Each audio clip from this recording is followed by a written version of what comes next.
రామానుజుల వారికి మిగతా ఆచార్యులకి ఉండేటటువంటి తేడా అదేనండి. రామానుజుల వారికి పూర్వము ఎందరో మహానుభావులు ఉన్నారు, ఆ తర్వాత ఎందరో వచ్చారు.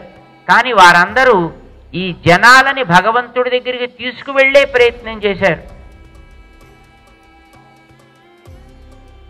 కానీ రామానుజాచార్యుల వారు ఆ భగవంతుడిని మన దగ్గరికి తెచ్చేటటువంటి అనుగ్రహాన్ని చూపించారు. భగవంతుడి దగ్గరికి వెళ్ళడం అంటే ఎక్కడ పెడతామయ్యా? పరంపదాన్ని ఎక్కడ వెతుక్కుంటూ పెడతాం? మనకి ఓపిక ఎక్కడుంది?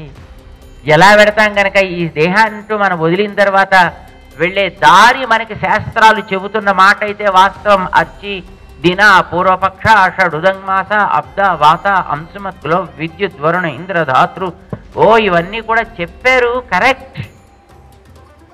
కానీ హౌ కెన్ వి గో? మనకు ఆ ఓపికేది, మనకు ఆ తెలివేది, ఆ తర్వాత ఏం జరుగుతుందో దాన్ని మనం ఎట్లా విశ్వసించేది? పెద్దలు చెప్పారు కనుక విశ్వసిస్తున్నాం, రైట్.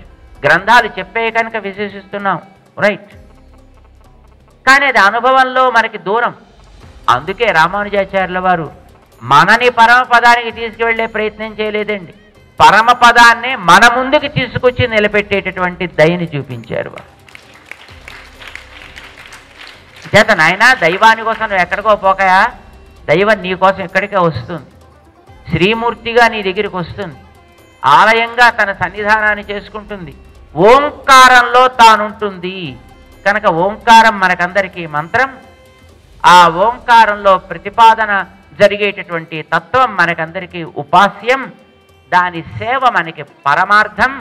దాన్ని అందించేటటువంటి మహానుభావులైనటువంటి భక్త శిఖామణులు, భాగవతోత్తములు ఎవరైనప్పటికీ కూడా వాళ్ళ యొక్క జాతితో, వాళ్లకు ఉండేటువంటి కులముతో మనకి ప్రమేయం లేదయా. వారంతా మనకి బంధువులు.